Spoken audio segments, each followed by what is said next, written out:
നമസ്കാരം. Voice of ട്രൂത്തിന്റെ എല്ലാ മാന്യ പ്രേക്ഷകർക്കും വീണ്ടും സ്വാഗതം.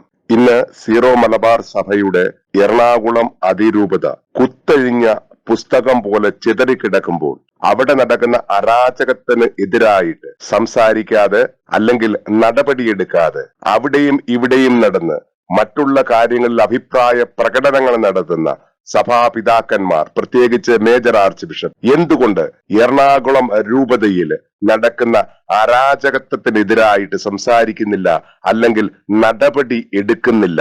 സീറോ മലബാർ സഭയുടെ ശാപമായി മാറിയ എറണാകുളം രൂപതയിൽ ഇന്ന് പരിശുദ്ധ ബലിയർപ്പണം നടത്താതെ അതിനെതിരെ മുദ്രാവാക്യങ്ങൾ മുഴക്കി, അതിനെതിരെ സമരമുറകൾ നടത്തി വിശ്വാസികളെ വെല്ലുവിളിച്ചുകൊണ്ട് സാത്താൻ ബാധിതരായ ലോഹ തൊഴിലാളികൾ നടക്കുമ്പോൾ അവർക്കെതിരെ ചെറുവിരൽ പോലും അനക്കാതെ മറ്റുള്ള വിശ്വാസ ആചാരങ്ങൾ അങ്ങനെ വേണം ഇങ്ങനെ വേണമെന്ന് പറയുന്ന ഒരു മേജർ ആർച്ച് ബിഷപ്പിനെയാണോ സഭ ഇന്ന് പ്രതീക്ഷിച്ചിരുന്നത് എന്ന് ഒരിക്കൽ കൂടി ചിന്തിക്കണം.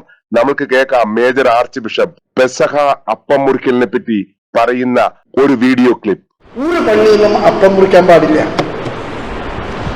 അപ്പം മുറിക്കേണ്ടത് എവിടെയാണ്? അത് വീടുകളുടെ പാരമ്പര്യമാണ്. അത് വീടുകളിൽ നിന്ന് എടുത്തു മാറ്റാൻ പാടില്ല. ഞാൻ പറയട്ടെ, അതിന്റെ പിറകിൽ വലിയ അതുകൊണ്ട് വീടുകളിലെ നമ്മളുടെ ഒരു കാറ്റഗറ്റിക്കൽ ഒരു സെൻസുണ്ട്. നിങ്ങൾക്കറിയാം, വീട്ടിലെ അപ്പം മുറിക്കുന്നത് പള്ളിയിലെ കത്തനാരൊന്നല്ല. അച്ഛനവിടെ മാറി നിൽക്കാനേ ഉള്ളൂ. വീട്ടിലെ ആരാ അപ്പം മുറിക്കുക? കാരണവരാണ് അപ്പം മുറിക്കുന്നത്.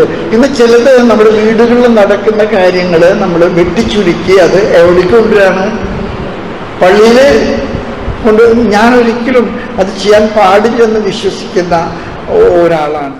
നമ്മൾ കേട്ടു അദ്ദേഹം വളരെ വാചാലമായിട്ട് പെസഹ ദിനത്തിൽ അപ്പം മുറിക്കൽ ശുശ്രൂഷയെ പറ്റി പറയുന്ന കാര്യം വളരെ ശരിയാണ്. അപ്പം മുറിക്കൽ ശുശ്രൂഷ അത് കുടുംബങ്ങളിൽ നടക്കേണ്ടതാണ്.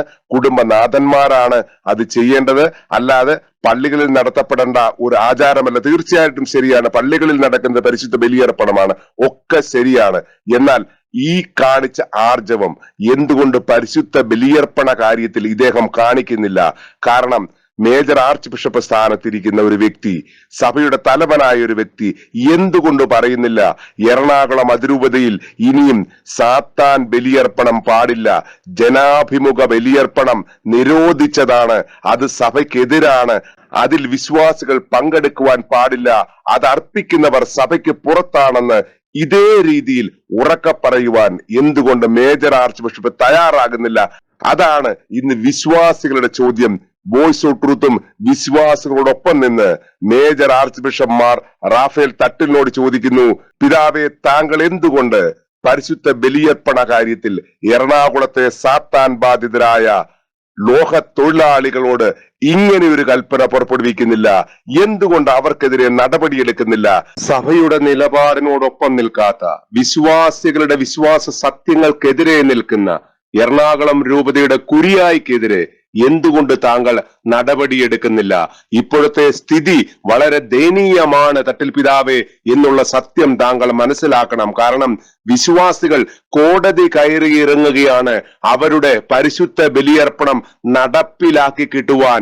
ഇത് നിങ്ങളൊക്കെ തന്നെ തീരുമാനിച്ച ഏകീകൃത ബലിയർപ്പണമാണ് എന്നുകൂടി താങ്കൾ ഓർക്കണം.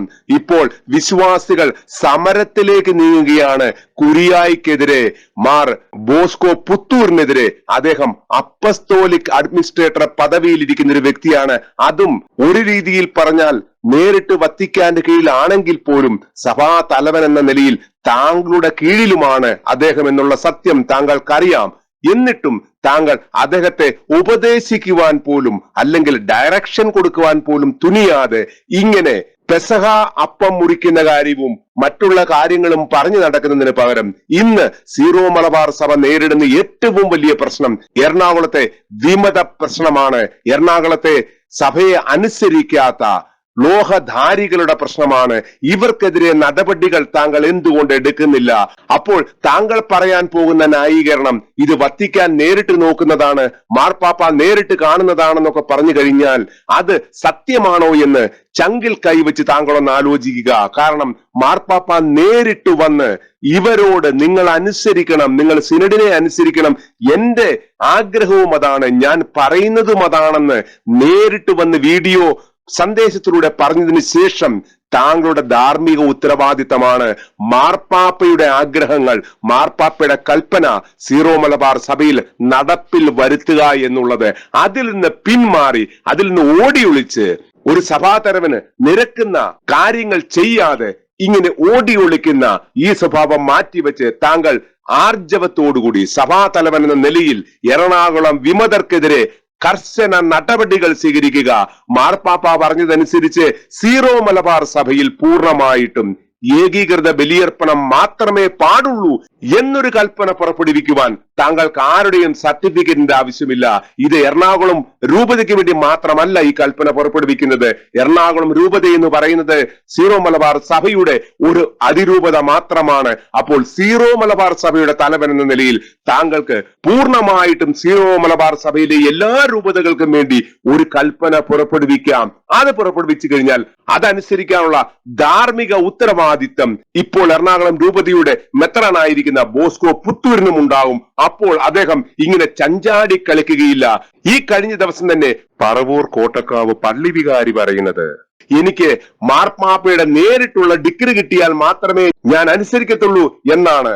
അങ്ങനെ ഓരോ വൈദിക തൊഴിലാളിയും ഇങ്ങനെ ഓരോ രീതിയിൽ ഡിഗ്രി ആവശ്യപ്പെട്ടാൽ ഇവിടെ ഡിഗ്രി അടിച്ചു കൊടുക്കുന്ന തൊഴിലാണോ മാർപ്പാപ്പയ്ക്ക്? ഇവിടെ ഡിഗ്രി അടിച്ചു കൊടുക്കുന്ന തൊഴിലാണോ വത്തിക്കാന് എന്ന് താങ്കൾ ചിന്തിക്കണം. ഇത് താങ്കളുടെ സഭയാണ്, താങ്കൾ തലവനായിരിക്കും സഭയാണ്. അതുകൊണ്ട് ഉറക്കത്തിൽ നുണരൂ. തട്ടിൽ പിതാവേ ബോസ്കോ പുത്തൂരിനോട് പറയൂ, നിങ്ങളുടെ കടമയെന്ന് പറയുന്നത് മാർപ്പാപ്പയുടെ കൽപ്പന ഇവിടെ നടപ്പിൽ വരുത്തുക എന്നുള്ളതാണ്. ഇപ്പോൾ തന്നെ വൈദികരുടെ സ്ഥലമാറ്റ കൽപ്പനയിൽ തന്നെ താങ്കൾക്ക് മനസ്സിലാകാവുന്നതേ ഉള്ളൂ.